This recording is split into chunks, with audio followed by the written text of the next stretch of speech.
अस्सलामुअलैकुम। मेरा नाम डॉक्टर आतिफ अली है and I am a provincial treatment coordinator in Punjab AIDS control programme.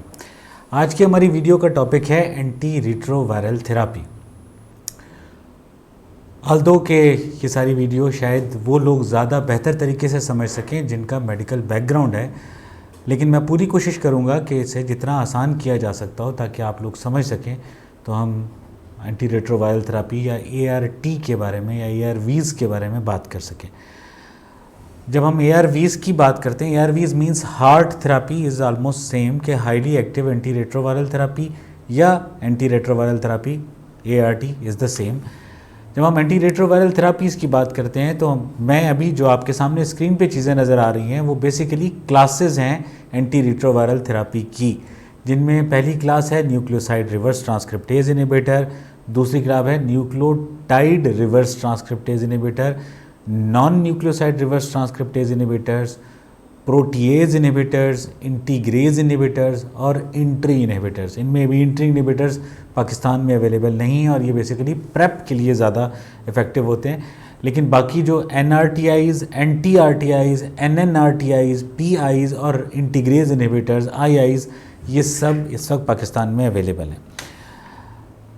मुश्किल नाम है, मुझे यकीन है कि जब आप मेरी आवाज़ सुन रहे होंगे तो आपको लग रहा होगा यार ये तो एक मुश्किल काम है और डॉक्टराना काम है। और यकीन करें कि ये तो मैंने आपको क्लासेस के नाम बताए हैं। जब मैं इन मेडिसिन्स के नाम पढ़ रहा था तो मुझे लगा जैसे शायद मैं मिसाइलों के नाम पढ़ रहा हूँ, ज़ाइडोविडीन, डाइडाइनोसिन, एमसिटाबीन, टिनोफोवेर, एटाजेनावेर। तो लेकिन with the passage of time हमें आदत हो गई और अब हम लोग शॉर्ट फॉर्म्स में कॉमनली बात कर रहे होते हैं। तो एंटी रेट्रोवायरल्स की जब हम बात करते हैं और उनके मोड ऑफ एक्शन की बात कर रहे हैं तो आपको मेरी पुरानी वीडियोस को रिकॉल करने की ज़रूरत है। और जो लोग इस वीडियो को पहली दफ़ा देख रहे हैं उनके लिए मैं बता दूं कि हमारे जिस्म में जो इम्यूनिटी के सेल्स होते हैं या जो पहले सेल्स होते हैं जो सबसे पहले इनकाउंटर करते हैं और किसी भी बाहर से आने वाले एंटीजन या कोई और वायरस या किसी बैक्टीरिया या फंगस या प्रोटोजोआ को सबसे पहले सेंस करते हैं, वो सेल्स ज़्यादातर CD4 सेल्स होते हैं या मोनोसाइट मैक्रोफेजेस होते हैं। एट द मोमेंट आपके सामने स्क्रीन पे जो सेल है ये CD4 सेल है। जैसे ही वायरस हमारे जिस्म में दाखिल होता है, मैंने आपको अपनी वीडियोस में 3 मोड ऑफ ट्रांसमिशन बताए हैं, किसी भी मोड ऑफ ट्रांसमिशन से हमारे जिस्म में दाखिल होता है तो उसके साथ 3 तरह के एंजाइम्स और एक न्यूक्लियर मटेरियल मेनली इंपॉर्टेंट होता है। एंजाइम्स का नाम है रिवर्स ट्रांसक्रिप्टेज इनहिबिटर, पहला एंजाइम, दूसरे का नाम है प्रोटीएज इनहिबिटर, तीसरे का नाम है इंटीग्रेज इनहिबिटर। नाम इंडिकेट कर रहे हैं कि वो एंजाइम क्या काम करते होंगे। जैसे ही बाइंडिंग साइट पर आकर वायरस बाइंड करता है, CD4 सेल उसे इनगल्फ करता है, अपने अंदर ले जाता है। जैसे ही साइटोप्लाज्म में पहुंचता है तो रिवर्स ट्रांसक्रिप्टेज इफेक्ट करता है और जो वायरस का RNA है उसे कन्वर्ट कर देता है DNA में। सेकेंड स्टेप में जो दूसरा एंजाइम है जिसका नाम इंटीग्रेज इनहिबिटर है, वो उसे इंटीग्रेट कर देता है CD4 सेल के DNA के साथ और उसके बाद CD4 सेल पर कब्जा हो जाता है वायरस का और वो प्रोटीएज इनहिबिटर की मदद से फर्दर वायरस प्रोड्यूस करना शुरू कर देता है। दिस इज सिंपल पैथोजेनेसिस कह लें या फिर डिजीज़ मैकेनिज्म या डिजीज़ एक्शन, किस तरह से डिजीज़ प्रोग्रेस करती है हमारे जिस्म में। और उसके बाद ये रेप्लिकेशन चलती रहती है और 8 से 10 साल में हमारे सारे इम्यून सिस्टम को हाईजैक करके पेशेंट एड्स की कंडीशन में चला जाता है। हाउ दीज ये मेडिसिन काम कैसे करती हैं? सबसे पहली जो मैंने आपको एंजाइम का नाम लिया, रिवर्स ट्रांसक्रिप्टेज। जो मेडिसिन जो मैंने आपको शुरू में बताई थी like nucleoside reverse transcriptase inhibitor या non nucleoside reverse transcriptase inhibitor या न्यूक्लियोटाइड रिवर्स ट्रांसक्रिप्टेज इनहिबिटर, ये तीनों की तीनों मेडिसिन जाकर इस एंजाइम को रोकती हैं और फर्दर प्रोग्रेस ऑफ डिजीज़ को भी रोकती हैं। दूसरी जो एरिया है जहाँ पर दवाइयाँ जाके काम करती हैं वो इंटीग्रेज इनहिबिटर दवाइयाँ होती हैं जो इंटीग्रेज एंजाइम पर काम करती हैं। इसी तरह से जो तीसरी तरह की दवाई है वो प्रोटीएज इनहिबिटर, वो फर्दर जो नए वायरस की प्रोडक्शन हो रही होती है उसे रोकने का काम कर रही होती हैं।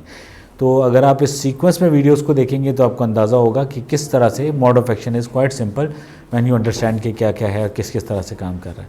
ओके, उसके बाद हम चले गए एंटी रेट्रोवायरल थेरापी की बात कर रहे थे। इतने सारे नाम याद रखना, उन्हें बताना, उन्हें बोलना थोड़ा सा मुश्किल काम है, हम आपकी ज़िंदगी आसान करते हैं। अभी जो स्क्रीन पे नज़र आ रही हैं जितनी NNRTIs, NRTIs, NTRTIs, PIs या IIs, ये वो दवाएं हैं जो पाकिस्तान में अवेलेबल हैं। और उसको फर्दर क्लासिफिकेशन के लिए हम ये करते हैं कि जो आपको ग्रीन कलर में नज़र आ रही हैं, these are first line medications, यानी कि ज़ाइडोविडीन, लेमोविडीन, एबेकावेर, टेनोफोवेर, निवेरापीन, इफाविरिन और डोलुटाग्रावेर, ये सारी फर्स्ट लाइन मेडिकेशंस हैं। इसी तरह से जो आपको ब्लू कलर में दवाई नज़र आ रही है, this is second line medication, ये सेपरेटली नहीं दी जाती, इनके साथ हम फर्स्ट लाइन में कॉमनली ज़ाइडोविडीन की एडिशन करते हैं और उन्हें देते हैं। और उसके बाद जो रेड कलर में नज़र आ रही है, ये रेल्टेगाविर नज़र आ रही है। अब चलते इसी तरह से हम ये भी देख लेते हैं कि कौन कौन से side effects commonly in medicines के साथ, इन मेडिकेशंस के साथ होते हैं। मैं सबसे पहले बात कर रहा हूँ टेनोफोविर की। टेनोफोविर एक कॉमन मेडिकेशन है जो हेपेटाइटिस बी की ट्रीटमेंट में भी में भी इस्तेमाल की जाती है। टेनोफोविर की सबसे बड़ा जो साइड इफ़ेक्ट है दैट इज़ नेफ्रोटॉक्सिसिटी। इसी वजह से कॉमनली हम लोग ये देखते हैं कि अगर कोई ओल्डर पेशेंट है या कोई अंडरलाइंग कोई डिज़ीज़, रीनल डिज़ीज़ चल रही है, या फिर अगर उसका बॉडी वेट 50 kg से कम है तो हम सोच समझ के देते हैं, या अगर उसका BMI जो है वो भी 18 साढ़े 18 से कम है तो भी हम सोच के देखते हैं। और हम मॉनिटर किस तरह करते हैं, हम क्रेटिनिन करवा रहे होते हैं और रेगुलर ग्रोथ मॉनिटरिंग देख रहे होते हैं अगर हम बच्चों में या चिल्ड्रंस में ये दवाई दे रहे हैं। दूसरी दवाई ज़ाइडोविडीन है। ज़ाइडोविडीन मेनली काम करती है लिवर पर और हेमेटोलॉजिकल टॉक्सिसिटी करती है, यानी कि मैक्रोसाइटिक एनीमिया होता है। रिस्क फैक्टर्स की जहाँ तक बात की जाए, अगर पहले से किसी को अनीमिया है तो सोच समझ के दवाई देनी चाहिए, न्यूट्रोफीलिया है तो भी सोच समझ के दवाई देनी चाहिए, या अगर किसी का CD4 काउंट, मैंने आपको शायद पहले बताया है, बल्कि पिछली वीडियोज़ के अंदर ये बात हम कर चुके हैं कि CD4 काउंट बेसिकली असेस कर रहा होता है कि इम्यूनिटी लेवल कितना है मरीज़ का। अगर CD4 काउंट 200 से कम है, 200 सेल्स पर मिलीमीटर क्यूब से कम है, तो उस वक्त भी हमें ज़ाइडोविडीन कॉशंस के साथ देनी चाहिए। कैसे मॉनिटर किया जाता है? अगेन वेरी सिंपल है कि हम साफ ज़रा HP लेवल देख रहे होंगे और हम देख रहे होंगे कि अगर दवा स्टार्ट करवा रहे हैं तो उस वक्त हेमोग्लोबिन लेवल अगर 7 से कम हो तो हम बहुत ज़्यादा एहतियात के साथ इस्तेमाल करवा रहे होते हैं। तीसरी चीज़ मेडिसिन निवेरापीन। इस वक्त nevirapine is about to phase out, कि वो आस्ता आस्ता फेज़ आउट हो रही है, लेकिन निवेरापीन का सबसे बड़ा इफेक्ट था कि अगर सीवियर हेपेटोटॉक्सिसिटी है तो ये माइटोकॉन्ड्रियल टॉक्सिसिटी करवा रही होती है। तो इस सूरत में हमें ये देखना पड़ता है, हम LFTs देख रहे होते हैं कि कोई अंडरलाइंग हेपेटिक डिजीज़ तो नहीं है, पेशेंट की हेपेटाइटिस B या C के साथ तो नहीं आ रहा, या अगेन हम ये देख रहे होते हैं कि इम्यूनिटी लेवल असेस कर रहे होते हैं, उस हिसाब से ही अकॉर्डिंगली ये दवाई दी जा रही होती है। तो निवेरापीन के साथ ये चीज़ें देखने की बड़ी ज़रूरी है। इफाविरिन्स, पहले हम सारे जितने हमारे शुरू के मरीज़ थे जो फर्स्ट लाइन मेडिकेशन है उसमें इफाविरिन्स का रोल बहुत इंपॉर्टेंट था। अब वो this was a cardinal medicine amongst जो हम 3 मेडिसिन की कम्बिनेशन दे रहे थे उसमें इफाविरिन्स शामिल थी। लेकिन इफाविरिन्स का सबसे बड़ा साइड इफ़ेक्ट ये आता था कि विविड ड्रीम्स आ रहे हैं, डिप्रेशन बढ़ रही है, एंग्जाइटी ज़्यादा हो रहा है, और आल्दो कि ये 1 से 2 हफ्तों में 3 हफ्तों में सेटल हो जाता था, लेकिन मरीज़ होता था, सुसाइडल टेंडेंसीज बहुत बढ़ जाती थी।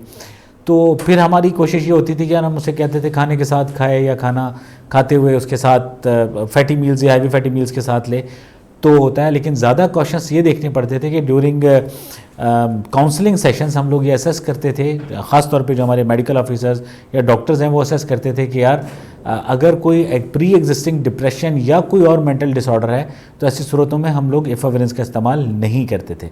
फिर उसके बाद हम ये भी अवॉइड करवाते थे कि करवाते हैं थे, मैं इसलिए यूज़ कर रहा हूँ कि इफाविरिन्स अब बहुत कम मरीज़ हैं जिनको इफाविरिन्स साथ दी जा रही है। तो उस वक्त इसलिए किया जाता था कि यार डे टाइम स्लीप जो है ना वो अवॉइड करवाते थे ताकि इफाविरिन्स लेने के बाद वो खाना खाने के बाद फ़ौरन ही आराम करे और सो जाए, ताकि इसका जो इफ़ेक्ट है, जो सीरियस इफेक्ट्स हैं वो मिनिमम आए आपके पास।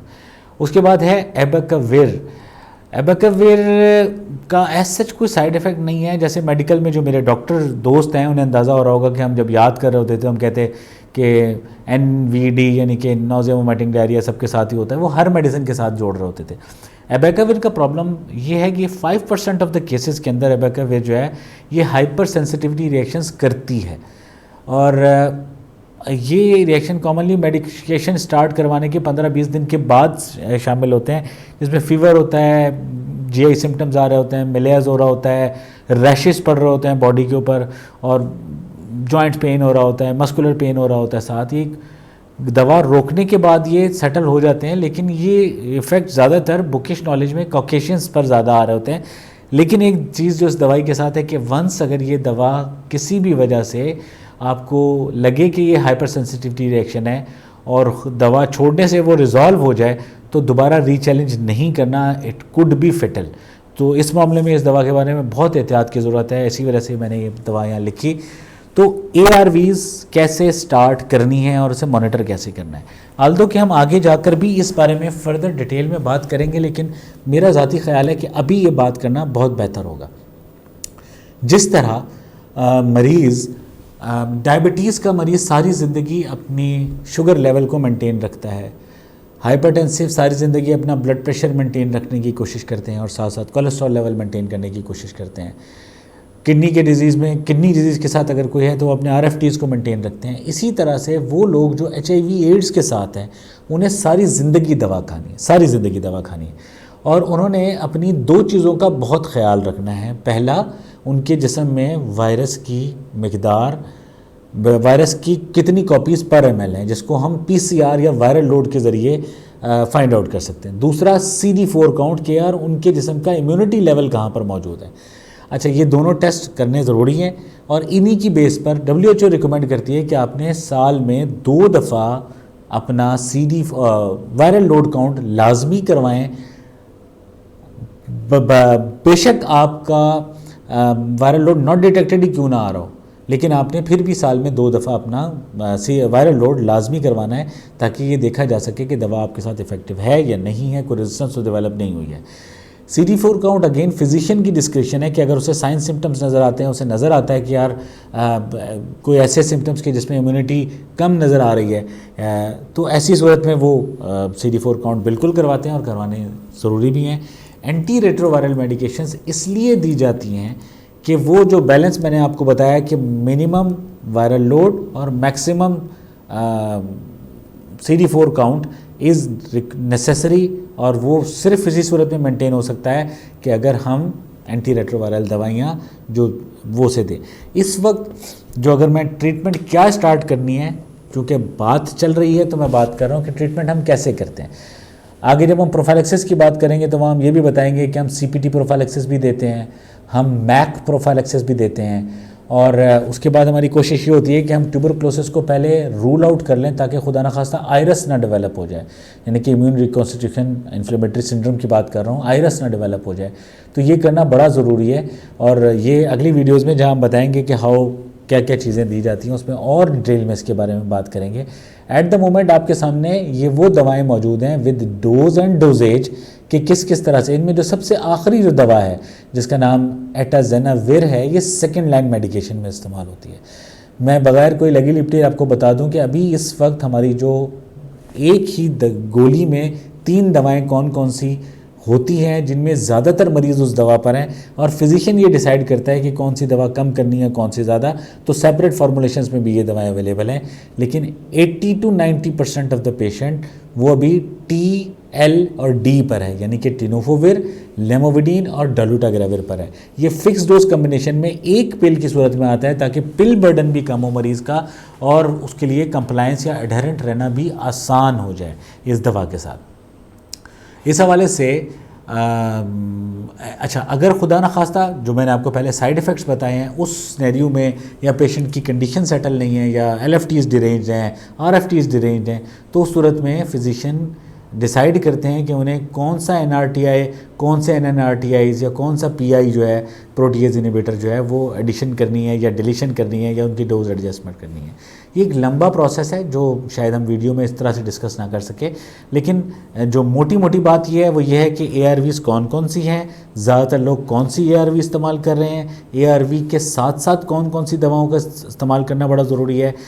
कॉमनली जब स्टार्ट कर रहे होते हैं ARVs तो क्या करते हैं, जैसे ही मरीज़ हमारे पास आया, काउंसलिंग हुई, प्री टेस्ट काउंसलिंग हुई, टेस्टिंग हुई, पोस्ट टेस्ट काउंसलिंग हुई, now he is willing for the treatment.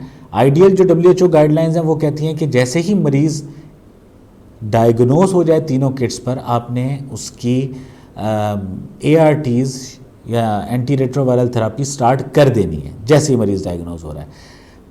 Additionally what we are doing, हम जब तक हमारे पास CD4 काउंट नहीं आ रहा होता, हमें उसकी इम्यूनिटी लेवल का नहीं पता होता, उस वक्त तक हम सेप्ट्रान यानी कि कोट्राइमोक्साजोल और एजिथ्रोमाइसिन प्रोफाइलेक्सिस स्टार्ट करवा देते हैं।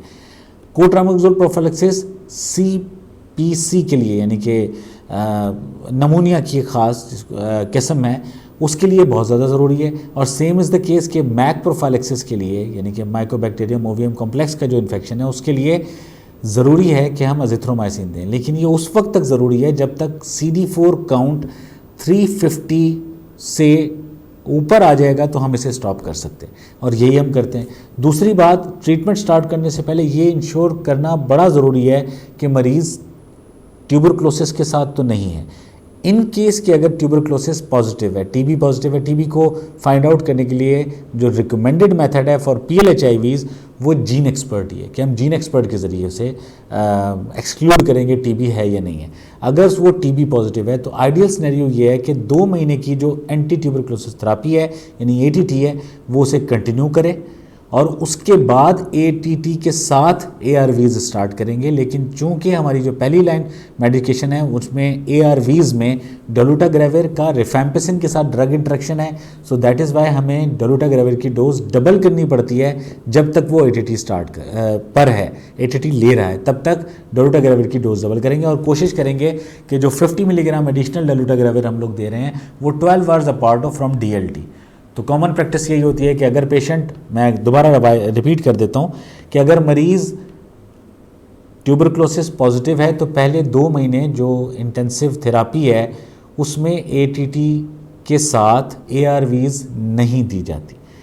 2 महीने के बाद उसकी ATT के साथ ARVs स्टार्ट की जाती हैं जब वो कंटिन्यूएशन थेरापी में आता है, और उस वक्त डोलुटाग्रेविर की डोज डबल कर दी जाती है यानी कि 50 मिलीग्राम डोलुटाग्रेविर सुबह ATT के साथ और DLT शाम में दी जाती है और पेशेंट इम्प्रूव्ड होते हैं। तो ये था अब तक का एक क्विक रिव्यू अबाउट ARVs।